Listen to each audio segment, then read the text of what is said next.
And then I would pass out pads and pencils and get them to write a little 4-bar rap about themselves, where they come from, and their favorite animals at the zoo. How dope is that? You know what I mean? And it's like, it's not a competition. Don't worry about being, none of that. Just do your thing. And a lot of times it'd be younger, really, really younger kids who know hip hop, but they know the music, you know what I mean? But they're not. So their parents come and they help them, and it's really cool. So we give them about 20 minutes to do that, and then afterwards everybody come up, and I line them up, but on the side of the stage, and one by one I let them come up and do their rap. I put a big gold chain around their neck, a little bling bling for effect for them, and the reaction that I've gotten out of some of those kids, I mean, it's just magic. It's just magic. I've had some. Who was the kid that we had? He was on autism spectrum, okay, and he would be there each and every week. He'd be there, and his mom be sitting there, and he would participate each and every week. He would get him his little pad, and him and his mom would write, and he would come up and actually do it. And his mom was telling him he never comes out at things like this. He never. So that's just the power of hip hop.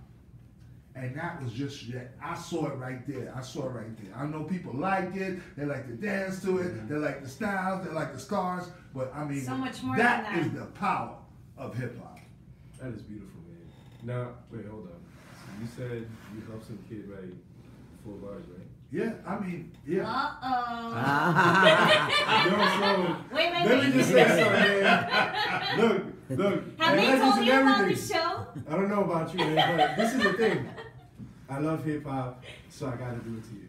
So you wanna spit 16? You wanna do that? Acapella? I mean, just give me an acapella, man. Just really? Yeah. Brimstone's the illest beatbox. The illest. Acapulco. You wanna freestyle? Yo, give me 16. You got the beatbox? Yeah. You wanna freestyle? Yeah. Too fast. Hold on. Alright, that's cool right there. They want me to do a little freestyle. But check this out. My style ain't free. I write, get paid for it. My title's Grandmaster. I rhyme and DJ for it. Cats trying to battle me, lost and got slaved for it. There's no downfall in sight, though people prayed for it. I've been in trenches, duck monkey wrenches, but I'ma keep pulling wenches. Way after I got dentures, like great adventures. All jokes aside, I keep them screaming. Like the Batman ride, I got flows like spring water. Deer Park, the avian, a G and a lover. Put them together, call me Savion, a gravy on tracks, beats and acapellas. And I ain't Jay-Z, but Rockefeller. That is dope. Yes, man, yes. I'm gonna be totally honest with you. I'm usually never like starstruck or nervous. And I called George before the show, and I was like, I feel sick. I think I'm gonna throw up. I don't know if I can do this.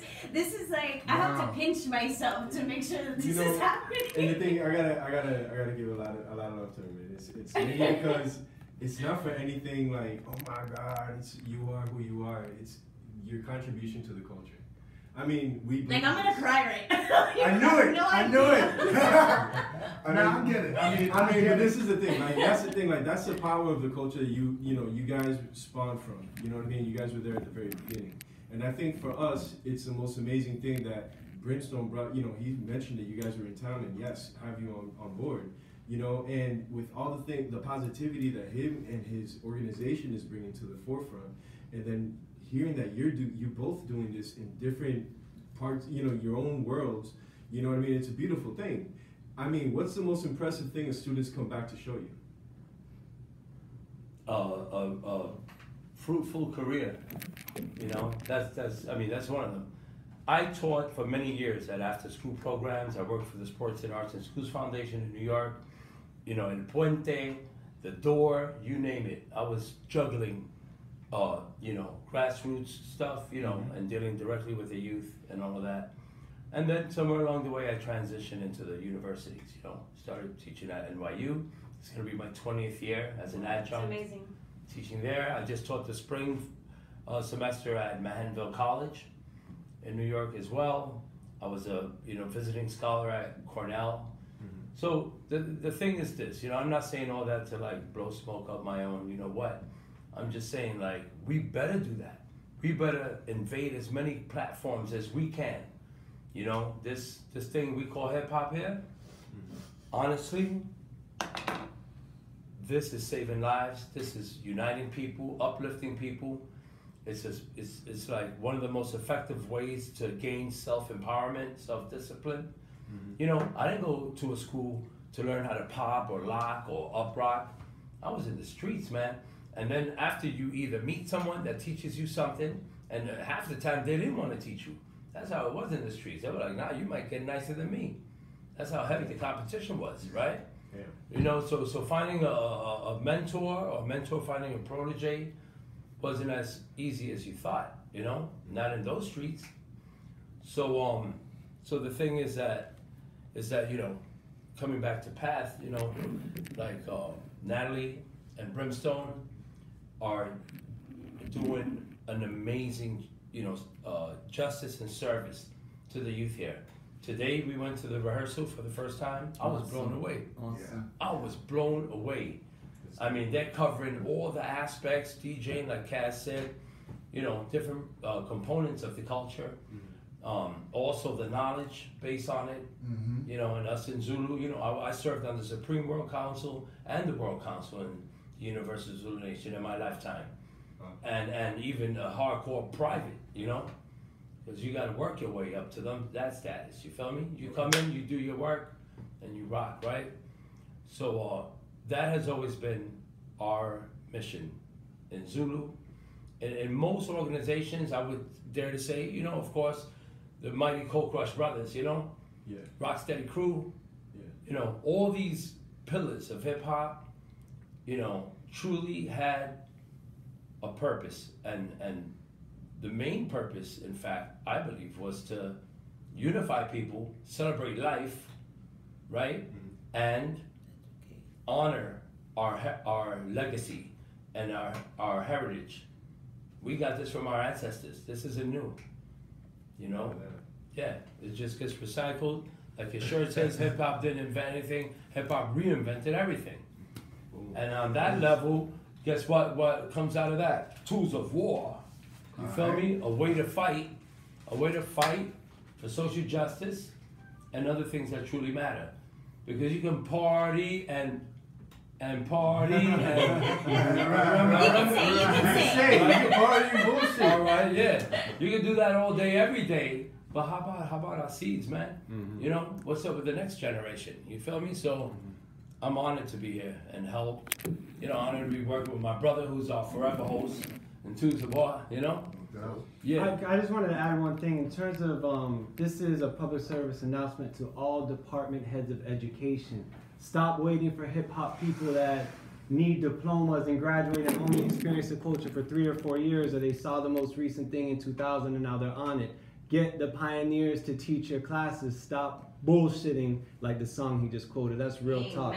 The real experience is what you gained from your childhood up until now, not what you studied and got. I'm not taking anything away from your diploma, but make sure the cats that help create this art form are the ones going in your schools and teaching these lessons as well. Preach.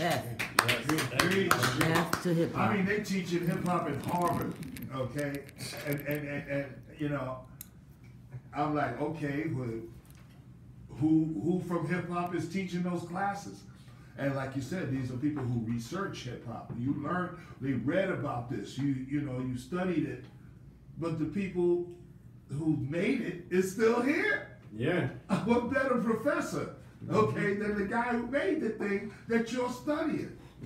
So I mean, good look. Thank you for that PSA, man. And I hope these learning institutions really start looking up, because that's where we are in our lives. It's about teaching and giving it back. And some of us, all of us have the experience.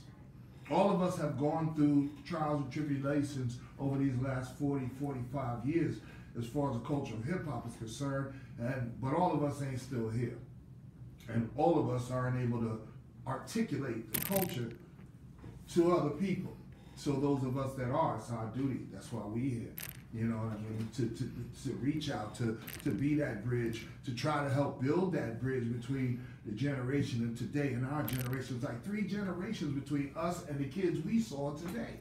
I would say even more. I would say even more. Maybe more, you know what I mean? Because culturally things happen faster. Right. So not as far as like moms, dad, grandfather. No, they could be our grandkids.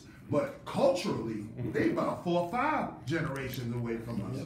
So it's important that we try to bridge those gaps while we're here, or set the example, put into the practice, you know, the pioneers behind us, the Big Daddy Kanes and the guys that you start looking up to after us, to Run DMCs, the LL Cool J, to go out there and so, because now y'all the old school. Now y'all first tier old school. Soon as we go on, y'all are the next tier of elders in this community.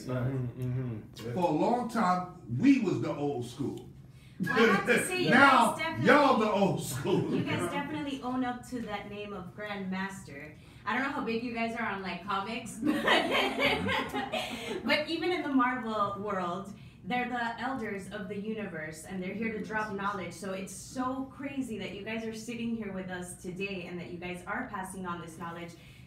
Thinking about that and tuning into that, did you guys ever think that these names would hold up to this? Did you ever think that hip hop was gonna be what it is today? And were you gonna be, in this position to be able to conserve it for us? Well, I'd like to share this, like Grandmaster, right? Grandmaster Cats, Grandmaster Flash, Grand Wizard Theodore. Yeah. These names have a sense of royalty, or Purpose. power. Yeah. And so, Pop Master Fabel, which is the takeoff of, that, So for us, being, the fact that we grew up in neighborhoods that, we were challenged in many ways, socially, politically, economically, what have you, the level of our self-esteem, for some of us at least, was kind of like, wow, do I really matter? So for instance, when you throw a tag and you put a crown on top of it and king yourself, that's power. That's power. You're making a point to let people know I'm a king or I'm a queen, And the same with our monikers, the names that we choose that have that kind of self-serving, some people might think self-serving or whatever, but that type of excellence, is not, is something that was mandatory. We had to do that, again, for the sake of self-empowerment. The same way that we sharpened our axe or our sword every day, practicing, him kicking, practicing his rhymes like crazy, me going to the lab and popping and, whatever, because you have to battle someone to maintain that crown. Are you still popping, by the way? What? Say you almost broke it. Hey, hold on. You just saw him. No, you almost broke it. That ain't nothing. Here's my question: is water wet? All right, is sand dry? Once again, you can come to the show Wednesday night at the Lightbox and find out if he's still popping. Real talk. Real talk. And let me just piggyback onto what he was saying. Grandmaster, Grand Wizard, Grand whatever. These aren't names. These are titles, and they're levels of excellence. I became a Grandmaster. I'm the first person we heard about in music, in hip hop, or in DJing circles, was a DJ named Grandmaster Flowers. And Grandmaster Flowers was from Brooklyn. And Grandmaster Flowers, he was during the disco era, which preceded hip hop. The next first Grandmaster in hip hop was Grandmaster Flash. And Grandmaster Flash, emulated or got his name or title from Grandmaster Flowers. When Grandmaster Flash started to gain prominence in hip hop, it was for his speed behind the turntables. The fastest man on 2 turntables, Grandmaster Flash. Because other than that, what made you any grander than anybody else? Your skills on the turntable. So, boom. One night I was DJing in the club, me and my partner, right? And I was cutting up a record, and I was going back and forth, cutting it, catching it. And he was like, faster, faster. And I was going, started going a little faster. And he was like, faster, faster. And I kept going faster, faster, faster. And he was like, faster. And I kept going faster.